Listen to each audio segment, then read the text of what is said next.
This program is designed to provide general information with regards to the subject matters covered. This information is given with the understanding that neither the hosts, guests, sponsors, or station are engaged in rendering any specific and personal, medical, financial, legal, counseling, professional service, or any advice. You should seek the services of competent professionals before applying or trying any suggested ideas.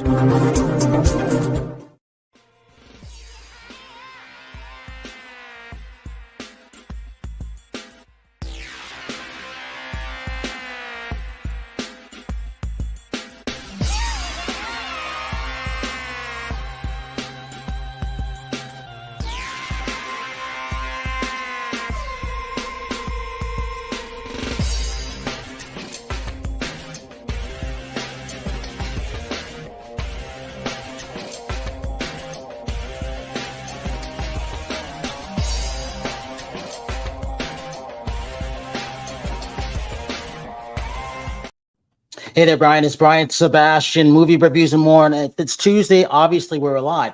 So if anybody's having technology problems, you're officially in a retrograde. That's all it is. That's what's happening. Oh, Rachel. Yeah, Kenny, absolutely. as we're waiting. And Diana, who's sitting next to me, who should have been upstairs. And Deborah, welcome to Movie Reviews and More. So I got to kick this off. All right, so live on K4HD Radio, Talk 4 TV, Talk 4 Media, streaming on over 100 outlets as usual around the world, and iTube 247 out of Franklin, Tennessee, where we have over 13 million views and counting. Very happy about that. So I got to say hi to Rachel. We had a nice chat today on Coffee Talk. She's going to talk about that later. Our friend from Northern, oh, by the way, she's from Houston, Texas, and you have to support her. She's got coffee mugs and things like that too. And she was going to talk about all the other stuff she has going on. So I may be able to hear you here and there because I had to take my headphones off so Diana can listen. So that's why this is the fun part about movie reviews and more. You kind of just go with it, and what happens, we get the best out of it. Got to thank my engineer, Rebel, who's in Louisiana. She's probably thinking I'm nuts. Got to love Howard Wiggins, because here's the thing about Howard. One of the world's leading top 35 interior designers, that actor, that great dancer, Howard. For whatever reason, I haven't put anything up new. They're clicking on your dance videos like I just uploaded it. I don't get it, but I'll go with it. They just love you. I don't know what it is. It's about energy, like we were talking about last week. We'll talk about more about that. And then my friend, I'm so happy that he's on. I wanted to make sure that he did this with Kenny. I'm going to work on the back end getting him on. The one and only Jeremy Van. So Jeremy, let's start with you first. Introduce you who you are, followed by Rachel, followed by Howard, and then Deborah. We're going to go into you. All right. Go ahead, Jeremy. Take it away. Hello there, my name is Jeremy Van Wert, and I help people become their best selves. I've been working with people for a really long period of time in helping people balance their lives, their spirituality, get themselves going. I also have a book that just came out, There Is More, Living a Life of Expansiveness in a World That Is Not Perfect. And it is about aspiring to be the greatest that you can possibly be. So that's the kind of work that I do. I work in the spiritual realm. I work with psychedelics. I work with married couples. I work with individuals. And that is what I do. And I used to play a lot of drums. Oh, and by the way, we got 3 drummers coming out. Well, 2 of us are here right now, and then Kenny will be a third, so that'll be interesting. Howard, take it away. Howard Wiggins Interior Design. I'm one of the world's top 35 interior designers. I've got a new kind of design I'm promoting. It's called Stacked and Layered. You can watch the stuff on my Facebook page. I'll show examples of it. I just did a TV movie that you can come and watch on my Facebook page. It's my father forced me to marry a billionaire, and I'm the billionaire, and I'm a really mean guy. So I kind of like playing that part because I had to think some nasty thoughts to say what I said, but you'll have to tune in and see what I did. So anyway, that was fun. And we can't wait to see that one, Howard. Pretty much. Yeah. All right. So Rachel, take this away. Let's talk about what we did for Coffee Talk and everything this morning. Okay, my name is Rachel Roberts, Rachel Ann Roberts, and I'm a little chef here in Houston, Texas. And I have a little show in the morning called Coffee Talk, and I have Brian on as a guest this morning. It was a lot of fun, and we discussed what we were going to talk about tonight on this show. And I've been working with Brian for several years, being a co-host for Movie Reviews and More. I'm also on Adventures of Pipe Man with Rebel, our engineer in the background, and we have a lot of fun. So working on a little book myself, Eating Clean, Drinking a Little Dirty. I made a hot sauce to show you guys tonight. We'll talk about that later. But so And that's funny. All right, so Deborah. All right, so I love this trailer. I haven't even seen this movie yet. So here's the thing. I love Sean McNamara. He's one of my favorite directors. I love the stuff that you've been doing lately. So that's been fun. So when you win, I've been to the Boca Raton Jewish Film Festival. So congratulations on that. That's a great win for you guys. So when you can have that, I think it's the audience award, I believe, like that. And by the way, so you're that writer, that producer, that director. And now you can say you're an award winner. In case you never knew that, I'm claiming it for you for the first time. So if anybody said, Brian said I could say you're an award winner, I'm the first to tell you that you could say that you're an award winner. And when you work with a Ron Bass, who's written Rain Man, who's one of my favorite screenwriters, you can't go wrong with that. So talk about also this, winning for Best Actor, Best Director, Best Feature, for the other film festival, Myrtle Beach Film Festival. Talk about it. So talk about this movie, talk about this trailer, and it's a true life movie. And I can't wait to see this in November. Yeah. So the movie's called Bow, Artist at War. And it came about from me actually going to Israel for the first time in 2009. And I met these ladies who tell their parents' story. They go all around the world. They tell the true life story of their parents, who are actually the couple that got married in Schindler's List. It's a very short scene, but it showed two people getting married in the women's barracks. But it's their story of how they saved hundreds of people, actually thousands, out of the Plaszow concentration camp in Poland, and how they did this all behind the evil commandant's back. And the husband, Joseph Bow, he ended up becoming the top forger for the Mossad. So it's their story of how they fell in love and then how they survived and what they did in Israel afterwards. Talk about when you found out that you ended up getting an award for this as a whole. You know, that's got to be something, because again, I've always said this. I don't like it when a film wins a best feature, but the screenwriter doesn't get anything for the film that wins an award.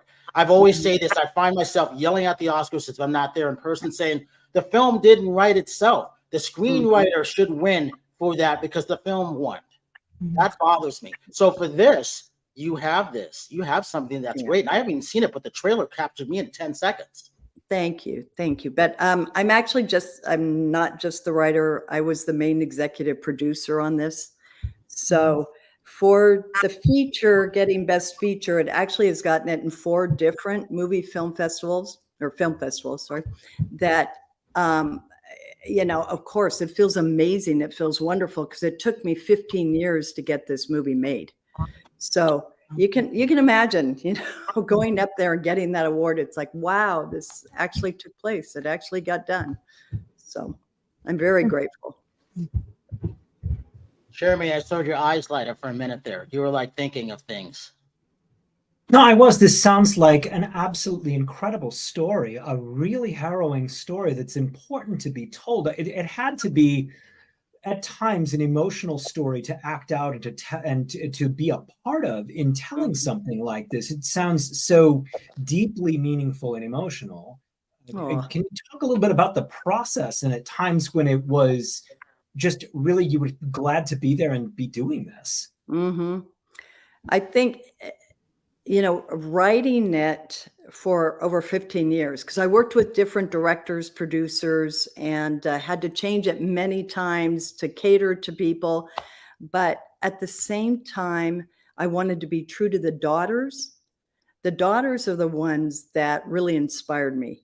they represent their father's office, which is now a museum in Tel Aviv. And they would be constantly checking in with me going, okay, which way is the script going now? You know, and that's where I kept my focus, is on what they wanted, and living in their stories all the times of their parents. That their parents are so inspirational because of their ability to sacrifice their own lives for the greater good. They were constantly risking their lives. Rebecca was the manicurist working under the evil commandant and taking the names of the people that were on his list to execute that day and going and finding where they were in the camp. This is a camp of 20,000 people. And they would make sure those people were hidden and then later removed out of the camp, because the guards didn't take that much care as to whether they found the people or not, just because there were just so many prisoners. So, you know, to me, it was inspirational, but on the other hand, it was a heavy burden. That's what I was trying to get to, is that there was a heaviness about constantly living in this atmosphere of what went on for 15 years of doing this. And at the same time, the heaviness of making sure I represented them correctly. With that. I would think that it would be an incredibly heavy burden, that there would be some vicarious trauma at times because of the heaviness and the seriousness of the subject matter. You got it. It was intense. I couldn't wait till the script was right for shooting, because then that means I'm done thinking and being a part of it in that way. So, Do we have a trailer? yeah. Yeah. Awesome.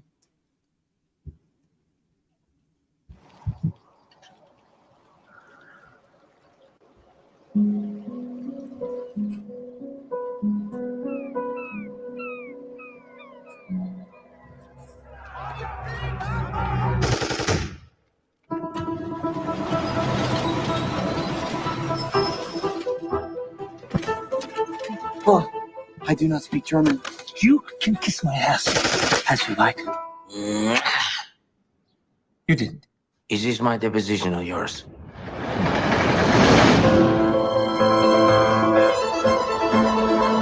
Name? Joseph Pau. Why are you here? You're a new map maker, Commandant. Then you could be of service. Unfortunate. For you. Is it possible to change my seat? How does this work? I'm waiting for the sunshine. Looks like you might have a problem. Maybe you can be my sunshine. Mama, I met the most wonderful woman for being my sunshine. Only you yourself would find something like that in a place like this.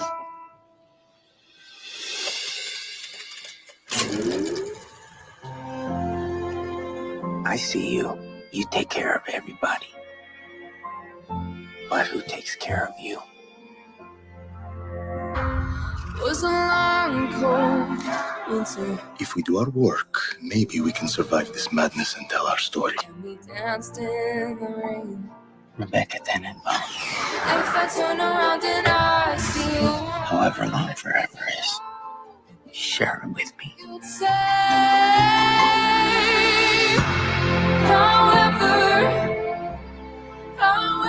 long forever is. I'm just trying to give people hope. If you want justice, you're going to have to survive. Don't let them win me count. There's some things that they can't take from us. Laughter, joy, our spirits.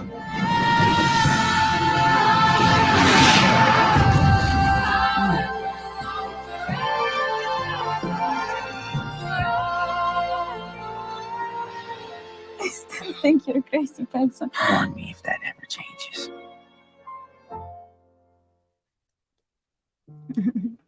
So sweet. Hey, Deborah, talk Wow. about this. I always say it takes between an average of 7 years to make a documentary. But when you're doing a real life story like this, and you have someone like Emil, who's a great actor, and I didn't know you were exec producer on this, so I don't know how I didn't know that. I'm even more impressed with this, because we were talking a little bit about this when Sean was on about his film Reagan.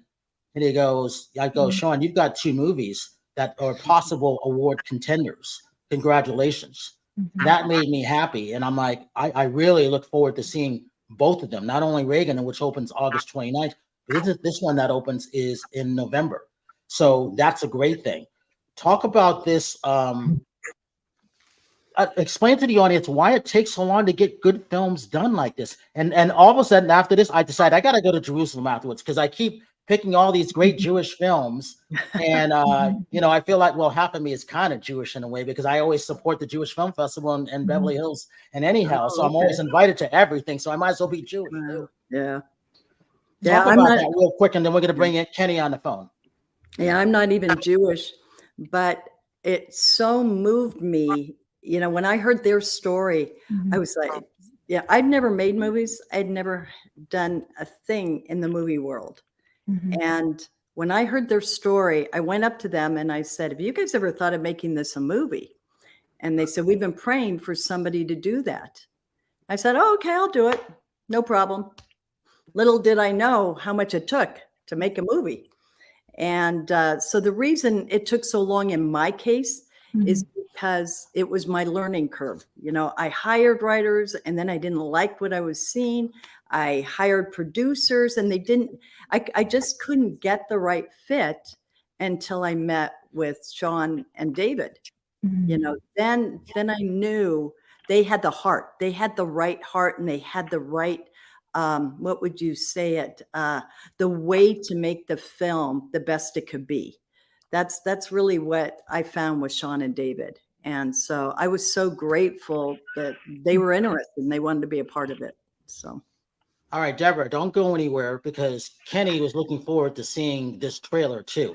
When he found out that you were on, he's like, oh, this looks great. I'm into this. He happens to be Jewish, which I didn't even know that. So okay. Jeremy, you get a chance to introduce him and we're going to have Kenny talk on the phone. Oh my gosh. Best case scenario. All right, so Jeremy, you get to say whatever you're going to say. We're going to all listen. Kenny's on the other end. Not too much pressure, Jeremy. Anyhow, go for it and have fun.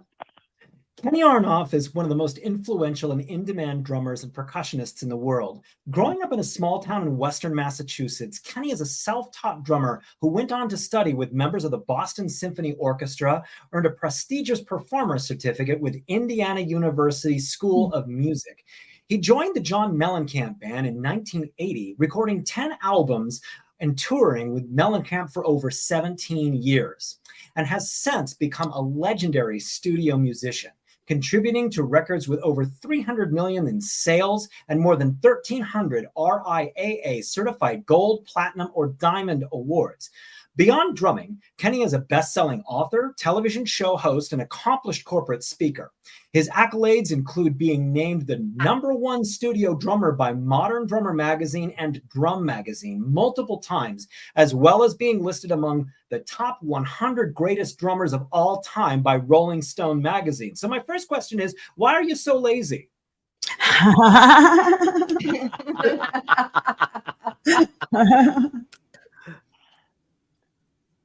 Kenny, are you there? I am here. I didn't know if he was going to continue and I was supposed to answer that, or he was going to then go on and answer it himself. Well, thanks for that intro. Yeah, no, I am definitely a workaholic. I mean, I'm like 24/7. I got a wine coming out. I got an anniversary snare drum coming out. I'm always preparing. It's always, it's like I'm not a guy who will set it and let it, be. I have to keep moving. I just finished a 2-year tour on and off with Joe Satriani, and I'm already working for what comes next. And on a daily basis, it's a physical workout, and it's also, at least a 2-hour workout on the drums, just to stay in shape. Then on top of that, then I'm preparing for what I'm going to be recording or doing live. I just recorded 5 songs yesterday in my studio, and the preparation for that, I write every single note out. I rehearse it so that when I record, it's a full-on performance. Everything has to be at the highest level. Everything I do at this point. That's so truly amazing. And I just remember being in junior high school and seeing your face on the cover of Modern Drummer magazine and reading the articles and just being so amazed by like the amazing people that were in Modern Drummer at the time, for sure. But with this incredible work that you do, you're on the road probably most of the year. Am I right about that? Well, there were 2 years I was gone from home 11 months for the year, but I'm on the road a lot. I mean, last year I did 10 weeks in Europe with Satriani, 10 weeks in the USA with Satriani.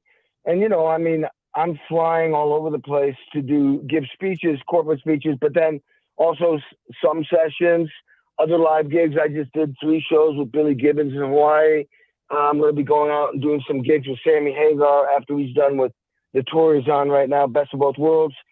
And pretty much every day, something comes across my desk or I'll get last night when I was sending files out for the songs I recorded, I was already getting I got an email from South Korea about somebody wanting me to record drums on 2 songs for them. It's just nonstop, but I built it up to that. You know what I mean? I built up this whole thing, there's my podcast too. Yeah, the podcast, as if I didn't have enough to do, that became a humongous undertaking because some of the guests I have are like Bill Burr, the comedian, or Sammy Hagar, Joe Satriani, Ann Wilson from Heart, Steve Lukather from Toto, and Ringo Starr, Joey, Belladonna the lead singer from Anthrax. Dee Snider from Twisted Sister, Kevin Cronin from REO. I mean, that's the caliber of musicians I like to interview because I'm looking for them to share with me the where did it all start? How did you become successful? But more importantly, how have you stayed successful in such a challenging business as the music business? That's actually a really good question. And I did listen to a number of your podcasts and I really enjoyed the energy because the energy that you exchange with these various different people, including Bill Burr, it's fun to listen to. It's really engaging. And you obviously have, an incredible personal drive to just simply stay busy and all of that. And it has to be something that takes a really long time to build up the way that you have, just kind of like what you're talking about here. Well, some of it is in my DNA, that's for sure. But, nobody's born successful, and success doesn't just land in your lap. And it's like a math equation, 0 equals 0. And I'm sure there's some people that wish that wasn't true, but it's not. You can't, like I said, you can't set it and forget it. Even, when Jack and Diane in 1982, that was the first #1 hit single I was ever on. When I'm saying #1 hit single, when you're #1 on the Billboard Top 100 singles chart, you're beating out Elton John, Paul McCartney, Bruce Springsteen, The Police, AC/DC, the Rolling Stones, Billy Joel. To be #1 is you're blowing all those iconic bands out. And for a song that is still played on the radio 42 years later, of course, on all the new platforms like Pandora, iTunes, and all the other platforms. So the point is that when that became #1, I celebrated for 2 seconds, and then I went into I got to do that again. I am not #1. That's just one song. That was one opportunity. It wasn't all about me. I'm not the only one that made it #1. There was a lot of moving parts, so I need to do it again. And it's just like a great running back in football. As soon as he gets a touchdown, he's excited for about 2 seconds, and he's like, I want the ball again. And that's how you become successful and stay successful. Some of that is, like I said, in my DNA. But the other thing is, I am not the greatest and the best drummer in the world. I realize that. I am humbled by seeing amazingly talented drummers and musicians. And I do know, though, with my work ethic, I will take everything that I have and make it as great as I can possibly make it. And I do have a saying. It goes like this. I will never be as great as I want to be, but I'm willing to spend the rest of my life trying to be as great as I can be. Now that's like the running back. Those great running backs are monster athletes. Do they get touchdowns every time they get the ball? Hell no. But they keep trying. Sometimes a touchdown, sometimes 5 yards, sometimes 2 yards, sometimes -2. Sometimes they fumble. Sometimes they break their leg in preseason, and they keep coming back. And that, here is the key. Here is the magic. Why do they keep coming back? They take a year off, they can't play, they come back because they fucking love football. That is who they are. That is what they do. It's not a new brain, it's not an idea, it's a passion. It is the thing that drives them to keep going and going and going. I'm a running back in the music business. Hey, Kenny, we got 3 other people on. So we got Chef Rachel Ann Roberts from Houston, Texas. We got Howard Wiggins from Brentwood, Tennessee. And we have Deborah. Deborah, I don't even know where you're from, but here's the thing. You got to tell them about your movie and who you are, and that you're the writer and executive producer of an award-winning film. I think he already heard us, didn't he? Wasn't he listening? No, he was trying to get on. No, I heard it because at least I have the YouTube thing. You know, your show is on YouTube. I just can't get on visually. Okay. Well, I hate to repeat all this. I want to ask Kenny how old he is. Go ahead. How old are you, Kenny? I'm 71. I can't see. That is what keeps you young. Is like you said, you keep on going, no matter what age, no matter how you're feeling, and you keep going with gusto. I mean, that was very inspiring, especially for those of us who are over 50. Well, I have a gym in my house. I work out. I mean, I work out every day. I look at what I eat. I look in the mirror and I go, if I don't like it, I make the adjustments on a daily basis. Yeah. It's that simple. It's you know, it's like, who do you want to be and what do you want to be? And I am fortunate. I have great DNA, so that helps me. You know, I got what I got to start with. So I had a great conversation with a guy who has a vitamin company, very successful, and we were talking about, you know, staying healthy and getting the most value out of the life you live in. But he said, you know, it really comes down to, it starts with your DNA, you know, and some people just have, you know, a constitution that, you know, if you take care of yourself and push yourself, it will respond in a favorable way. Yeah. Hey, Rachel, you got a question for Kenny? So yeah, I'm Kenny. I'm 50. I'll be 51 in a couple weeks. So I definitely I can understand. You know, I'm writing a little book, Eating Clean, Drink a Little Dirty, but I am. Yeah, I definitely understand taking care of yourself, and I agree with all of that. Yeah. I've been listening to your music for a very long time. So yeah, very happy to have you on, even if we can't see you. Yeah. Well, I can see you guys. You can't see me, but I'm watching it on YouTube. And thank you. I mean, the thing is, I mean, I drink wine. I love red wine. You know, I have my second bottle of wine, Uncommon Wine, coming out next month. But I mean, the thing is, you know, you just take inventory the next day. If you had too much to drink, you got to pull it back. That's all. Yeah, pull it back. The bottom line is for me to perform at the level I want to. And I mean, I've done shows that are like 3 hours long, full tilt. I can't do it any way but 150%. And in some cases with John Fogerty, we'd have a 3, sometimes 4 hour sound check. And he demanded that I play at full volume, at full power. Oh my God. I mean, that's serious. That's like, you know, you gotta be in shape. So if you show up with a hangover, you won't do that the next day. Hey, Howard, you got a question? No, I loved his music. Jack and Diane, that's awesome. So yeah, I go back. I'm 71 also. So oh, great. I relate to everything he says.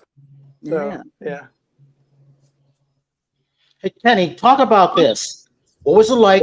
You know, you went to UMass instead of UMass. You hang out in Indianapolis all the time. I'm a drum cornet. Jeremy is a drummer too. So there's 3 drummers here. Obviously, we all bang harder, which is great. You know, we have a chef, we have an executive producer, we have a screenwriter, we have another actress, director, and model here, and we have an interior designer and an actor and a dancer. So you can't go wrong with the show, even if technology is not working, right? Mm-hmm. True. Mm-hmm. Did you hear any of that, what I said, Kenny? I heard everything. You can't go wrong no matter what. And then all of a sudden, bam, you were gone. I heard you.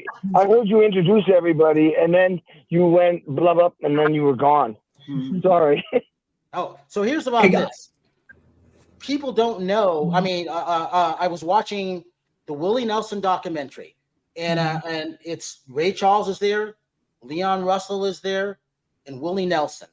And all of a sudden, I see this drum. I'm like, I didn't know Kenny played there the last time Ray Charles played. Talk about that scenario, because that's what made me call you. I'm like, I didn't know that. That's why I love documentaries. That's why I love movies. Mm-hmm.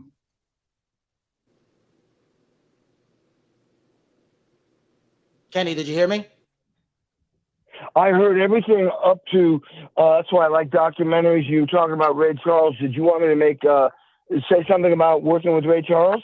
Yeah, talk about that scenario of working with Ray, Leon Russell, and Willie Nelson. Well, yeah. Well, that was Willie's 70th birthday. I did Willie's 60th birthday, and I played with Ray Charles then. Now, when I was in 5th grade, my parents took me to see Ray Charles, and that's right when What I Say was out, and I was just blown away by the energy and Ray Charles, of course. So for me to play with him was like, wow. I mean, that's just like when I played with Paul McCartney and Ringo Starr, the two remaining Beatles, after I'd seen them, 50 years after I'd seen them on TV, on the Ed Sullivan Show. So playing with Ray was like, I mean, it was like, it was breathtaking for me. And I was told, I didn't get to talk to him or say hi to him, but I was told that the key to playing with Ray Charles is to watch his foot, not his shoulders. Don't watch his upper body. His foot is where the beat is, and he's brutal on drummers, I was told, but he never said one word to me. So that means I was doing a great job. And so the next time I played with him, with Leon Russell, of course, Leon Russell, you know, I did 10 years with Joe Cocker, and Leon Russell and Joe Cocker were Mad Dog's Englishmen, one of the greatest rock and roll bands ever, you know, and especially at the peak of rock and roll. And I had a really cool hang with Leon, and he was so humble and he was honored to be playing with Ray Charles. I mean, Ray Charles, I mean, come on. I mean, the guy was hugely successful in both pop, rock, and country music, and you know, broke all the barriers. I mean, it doesn't get any better than Ray Charles. Mm-hmm. I think we got a couple minutes left. Hey, Rachel Roberts, give you social media links. You can find me at Rachel Ann Roberts. I'm also at Rachel Roberts Recipes. And I have a little show in the morning called Coffee Talk. And yeah, that's it. Howard Wiggins. Howard Wiggins Facebook, and my new movies on. Pardon? And my new movies. I'm sorry. Go ahead. Oh shoot, I forgot the name of the network. Oh, Passion Network.com, I guess. So yeah, and that's it. How to? My father forced me to marry a billionaire. Oh, right. And tell Kenny where you actually come from. Your heritage with your dad. I'm in Nashville, Tennessee. I also met Ray Charles when I was younger. I was backstage at the Grand Ole Opry. He was doing the Johnny Cash taping, and I went and asked him for his autograph, and he wouldn't give it to me. And I went back to my father and I said, "Why didn't I get Ray Charles' autograph?" He said, "Because he's blind. He could be signing a check." I didn't think of that. I love that story. That's great. Hey, Deborah, one last time. Tell people when this movie is coming out, why they should go see it, and what you hope the audience gets out of seeing this movie. That's good. Coming out November 20th, and why people should see it. I think it's because it's inspirational. It encourages people to go beyond their difficult circumstances and reach for something greater. It's what I'm hoping they get out of it is to be inspired to wake up the next day, to want to do more with their life, to want to find the blessings in every moment. That's kind of the way these two lived, because they had so much coming at them that they learned to be thankful for everything that was brought their way that could help them get on to the next moment. So that's what I'm hoping people will get out of this, to be inspired by their lives, so that we can all kind of follow in the same way and all get along. And also social media World links. peace. And social media links too. Oh, just IMDb. That's the only thing I'm on. I've got a couple of movies, TV shows that I'm working on. So. Oh, anything you could talk about? Yeah, I have a sci-fi that I'm working on that Sean will be helping me with too, and my son is helping me write it. It is all about, I call it Voices, and it's about two cities. One's Vespacia, the other is Trash City, right below Vespacia, hidden out of sight. But these two cities are in a time where there's only a third of the earth left after Third World War. And it's how the people up above, who are all DNA enhanced and very perfect in all their ways, according to what the government tells them to do and how to think and how to function, compared to the city below, where people have been thrown out. Basically, the city below thrives, where the city above, Vespacia, doesn't even know they exist below, but they're living off the trash of the Vespasians. And so it's it'll be very interesting to see. It'll be multi-seasonal, maybe 8 episodes per season kind of thing. I love stuff like that. I can't wait to see that. I mean, I'm really interested in sci-fi like that. That's all right. Thank you. Do you know, has somebody picked it up already? Nope. I'm just finishing writing the pitch deck, and I've got the pilot written and the Bible, what they call the Bible, for the series. So Kenny, I've been told we got 10 more minutes. So Jeremy gets to ask a couple more questions. Go ahead, Jeremy. Yes. Can you play Wipeout? Can I play Wipeout? Yes, I can. I can play with my feet or my hands. So I've got a question for you about just the fun of performing, because I imagine that, again, I mean, everybody looks like they're having a good time even when they're not, when they're performing. What are the kinds of performances, the kinds of environments that you enjoy the most, that are the most freeing and the most fun for you when you're playing with other people? What's that like? Well, I enjoy every performance, even if I'm by myself practicing. I enjoy the drums. It makes me feel good mentally, physically, emotionally, and spiritually. It's what I love doing. Obviously playing in front of, when I do the Kennedy Center honors, where you're playing in front of, like, I'm honoring Led Zeppelin or The Who or Billy Joel or Springsteen or Sting, and you're playing with the greatest musicians in the world, with the greatest, that is like the Super Bowl. And those things they're very intense moments, but it's the greatest. It's the greatest feeling. I enjoy what I do so much, and I enjoy, music and drumming so much, and I enjoy interacting with people so much that entire environment is so gratifying on so many levels. And it's not like one. I guess some are more exciting than others, but it's all under the heading of incredible. It's just a great feeling, a great experience. At the times in your career when you faced some amount of adversity, times when you had to really push, times when you were really tried, what were the kinds of values that you had that really kept you on track? It's funny because, when I first went on tour with a big act, with Mellencamp opening up for the Kinks, I was terrified, absolutely terrified. And if I made one mistake, it would bring me down, and I persevere, but it really affected me. And what I've learned over my career is to I call it the Tom Brady effect, where you completely shrug that off and get past it immediately and think about how you're going to score a touchdown. In other words, I don't even say the word mistake or failure anymore. About those words were out of my vocabulary. Sometimes events happen that you wish hadn't happened. That's the way I'll say it. And the goal is, the North Star is to persevere and to be focusing on like that never happened.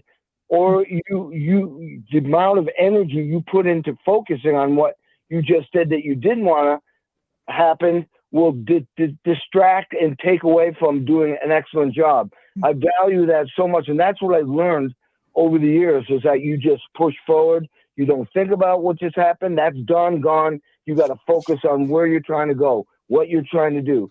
And in my case, usually I'm reading music. I have tempos. I have cues.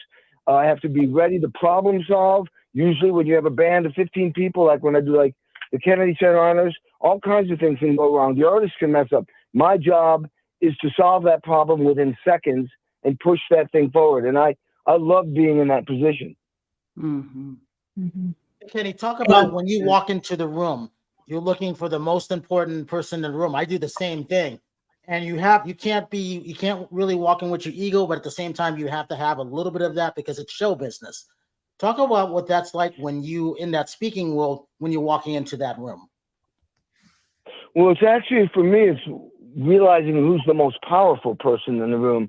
And the only reason why I do that is because I like to understand what the vibe is in that room and I treat everybody the same, but it's good to know who's the king or the queen so that you will honor them because there's a reason why they're that person.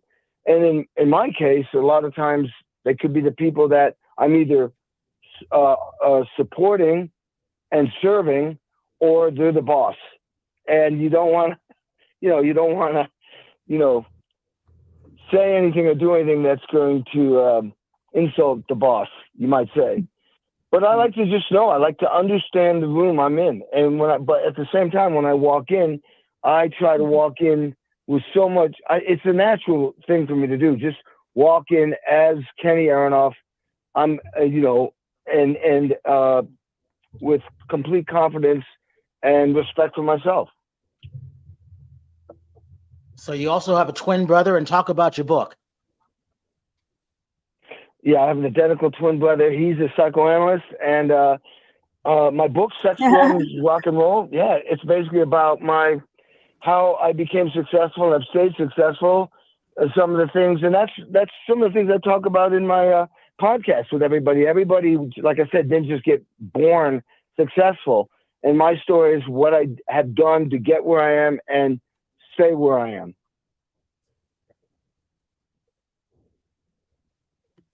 Jeremy, I know you got another question. Yeah, I'm trying to wait my turn here. You've talked a few times here about the wine that you're about to be a part of. Can you talk about this? I'm a huge wine fanatic. Yeah, the first it's called Uncommon Wine. It's a Napa Valley wine. The winery is called Deborah. And the first bottle was a Cab Syrah, incredible bottle of wine. I don't think there's maybe 10 more left of that. Very, very rich, very full. The new wine that's coming out, well, it's out now, but we're going to launch it. Is a Cabernet Merlot, and we're just trying to figure out. I have somebody working with me, Anna Maria. We're trying to figure out exactly where we're going to launch this. It might be in LA and it might be in Santa Barbara also. But if you go on the website, Deborah, I think it's on that website already. I'm going there right now. And you have another question for Kenny? I'm sorry, were you talking to me? I know, I was asking Deborah. You have another question for Kenny? No. What about your podcast? How do we watch your podcast? Okay, the podcast is called the Kenny Aronoff Sessions. Go on YouTube. That's the best way to see it. You'll see they're all up there. If you go to Kenny Aronoff Official on YouTube, you'll find the Kenny Aronoff Sessions. Or you can just put in Kenny Aronoff and Bill Burr, and that'll show up. And then you'll see all the different podcasts. right now I'm on Rick Beato's. I was a guest on Rick Beato's podcast, who has 4.4 million subscribers. Wow. And right now I'm about to break into 300,000 views in less than 2 weeks, which is great. And there's a lot that the situation there is I'm the one that's being interviewed, and I'm also performing. He specifically wanted me to be behind the set of drums, and that's pretty powerful. My podcast is more of me, although I have people playing. I had John Mellencamp from Google Dolls play. I had John 5 from Marilyn Manson. He's now with Motley Crue performing, and Steve Phil X from John Bon Jovi's band, or Bon Jovi. And so, yeah, check it out. I think the visual is awesome. Is incredible. All right, Kenny, when it comes to movies, what are you liking these days? Because you're doing a lot of stuff, obviously, and you're not slowing down. You don't look 71, and neither does your twin, so that's a good thing. But what are you seeing movie-wise? Because obviously, I'm a movie whore. Deborah is a screenwriter and executive producer. She's got some things coming. So what are you liking when it comes to movies?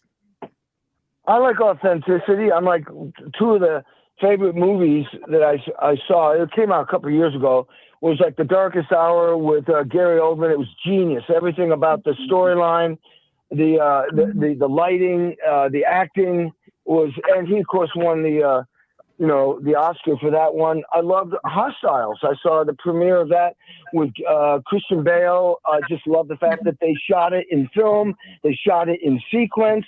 The director, Cooper, I'm spacing his first name. Cooper had, he would sit around the campfire at night and they would discuss where the movie was at. And he was open to adjusting the script to make it better. He also did, Scott Cooper's his name. He also did another movie with Christian Bale. What was that one? Out of the Furnace, maybe. It's just, these movies are just there's a script, but they improvise within the script. And a guy like him, this director, like Francis Ford Coppola, will keep things going off of the script if it's authentic and real. I'm trying to think of a real fascinating movie that I saw. Oh my God, it came out this year. I can't remember the name. What's her name? It's a very strange. It's where, what is it called? Paper or something maybe? No. It's where they took the brain out of a woman who was committing suicide. You're talking about Poor Things? Body. Poor Things? Yeah, Poor Things. Woo! That movie was fascinating to me because I had no idea what was happening, and the acting was incredible. And it was just like, are you kidding me? Is this really happened? And it was done very well. I love the coloration of it. I love the directing. I mean, everything about it was unique and special. And there were some movies. Yeah, I won't say the movies I didn't like because I don't want to insult anybody, but I tend to go for things that are real and authentic. Mm-hmm. And I know there's some other movies out there, but I go back to movies like, so I go back to The Darkest Hour. I'll always go back to Apocalypse Now. I'll always go back to the Godfather movies because I always see something special in them, and I don't get bored of them because the acting is so phenomenal. Mm-hmm. We got about 60 to 90 seconds left. Deborah, I got to ask you this. You can't get out of here. What made you want to be a screenwriter, and how did you become an executive producer? I was the only one that wanted to pay for it. I also kind of heard this voice inside me saying, if you really care about this, you should be the one to sacrifice the most, right? Mm-hmm. So I did that. And I love storytelling. I love it. I love to read stories. I love to watch movies. And, not as well as Kenny does. He's got quite a wide variety of films there that he knows about. But I do love watching movies. I really do. And I love to see them told, with excellence. All right. One last time. Rachel Roberts, social media links. Find me at Rachel Ann Roberts, Rachel Roberts Recipes, and Coffee Talk. Howard. Howard Wiggins' Facebook, and I'm shooting a movie this Sunday called Without Warning. I'll be playing the part of a policeman, and so look for me then. Kenny? It'll be in the theaters. Well, you can go on. I'm on every social media platform. Instagram, Kenny Aronoff. X is Aronoff Official. Facebook, I got 3 Facebook pages. It's my name, and I think LinkedIn, the same thing. And Deborah? TikTok, of course. Yeah, I'm on LinkedIn and IMDb. I'm very boring when it comes to social You work. are not boring. If you wrote this movie, you are not boring. No. Okay. Jeremy? mindfulmutiny.com. All right. So as I always say, thank you, everybody. When technology doesn't work, it sucks. When it does work, it's wonderful. Just like the man who saved the internet with a sunflower we had on. If it weren't for him, we wouldn't be doing this. And Kenny, thank you for getting on. I always say this. Have a good night tonight, a better day tomorrow. You see someone without a smile, please give them one of yours. I'm Ryan Sebastian. Thank all of you, and we will see you next week. Thank you.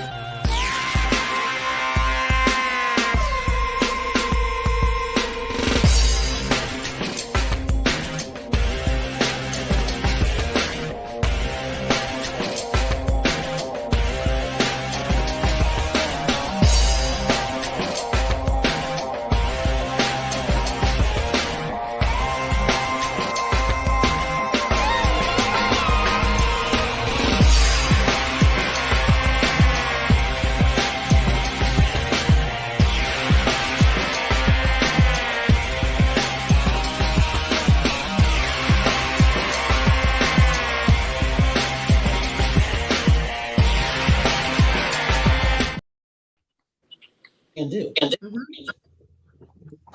Kenny.